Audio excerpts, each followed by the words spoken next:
Number 10 is pretty simple, actually. It's the address of our first restaurant in Great Barrington, Massachusetts.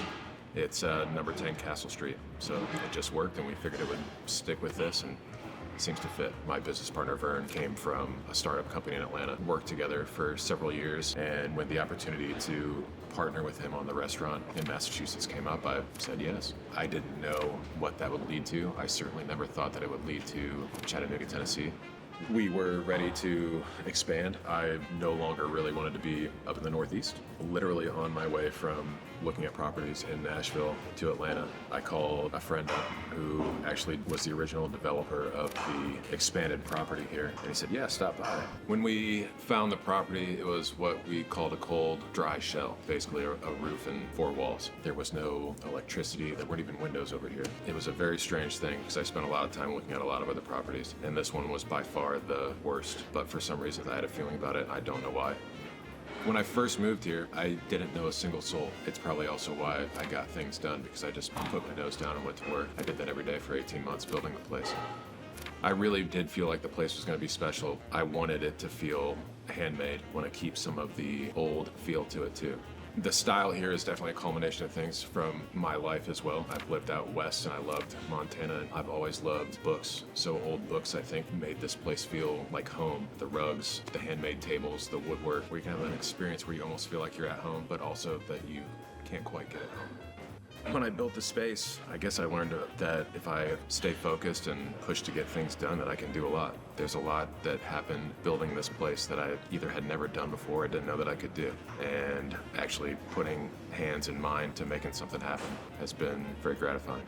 With the restaurant being open, every day is a challenge to get better, to get more in sync with the team, and to be more efficient. Watching the team grow here at Number 10 has just been amazing to me. I'm very proud every day of that. One of the things that I'm most proud of when I think about Chef Manny, becoming Chef Manny, as someone who kind of looked at cooking as just a job. I had a friend that worked here and gave me a call. He was like, man, there's this new steakhouse. You're the best person I know on a grill. He was like, this would be perfect for you. I started out on salad station like anybody else. Had to get your feet wet first, eventually thrown into work the hot stations. Never complained, never gave up.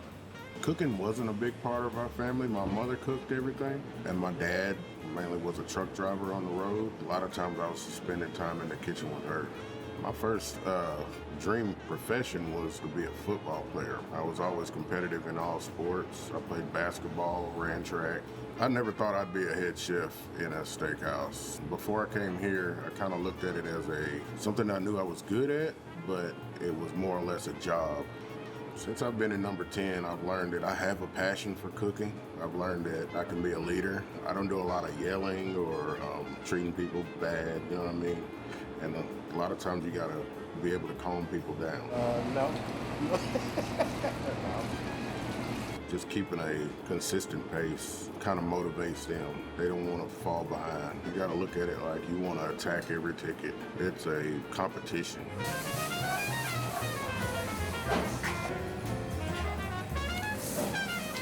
I'll let you run that down. Some of my servers that have been with us from day one, I couldn't have done it without Liza and Glory and Juan in the kitchen. I think the whole point of working in this industry for me is that connection to have with guests. A lot of different people come in here, so catering the experience to them is huge, and kind of understanding your role and making someone have a nice experience.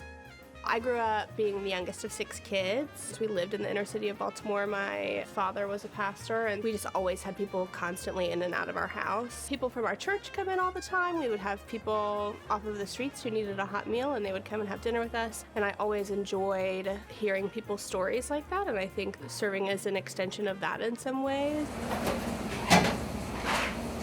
¿Cómo llegué aquí a este restaurante? Oh, por medio de un amigo. Pues me gusta y siempre estoy acostumbrado a trabajar. Empecé a trabajar desde los 10 años. Se murió mi madre y ya tenía una hermanita chiquita y tenía que trabajar para poder mantenerla.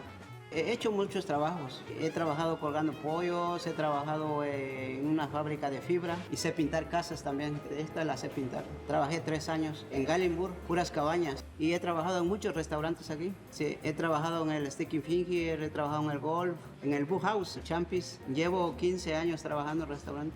15 años.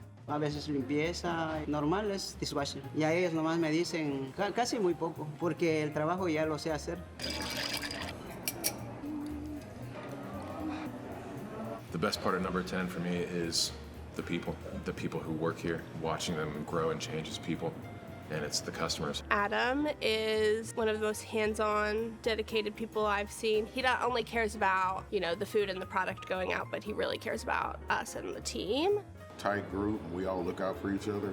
From the top to the bottom, we all are a family. The family that is being built and the community that's being built around here is always something that excites me and makes me appreciate every day that I get to come in here. Being in this industry for, over 10 years, this is the first place that I've worked where I've really felt like everyone here not only cares about the product that we're putting out and the environment that we are trying to build, but also cares a lot about each other and the staff that's here, and also our guests. We've definitely had some good times here, and some of those involve crazy things with customers, which I can't share on camera. Personally, I think I've changed a lot. I've gone through a lot of changes over the past several years, over the past decade. This place has been a big part of that. It's helped me through some very difficult personal times.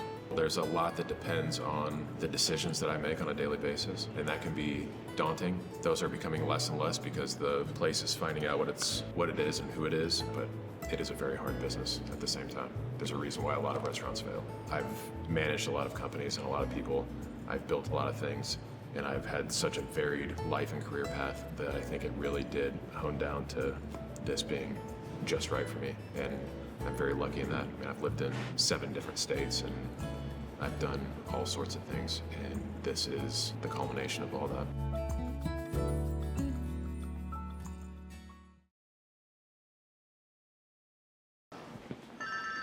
We'll call it. That's good, thank you. Thank you for calling Number 10. How may I help you?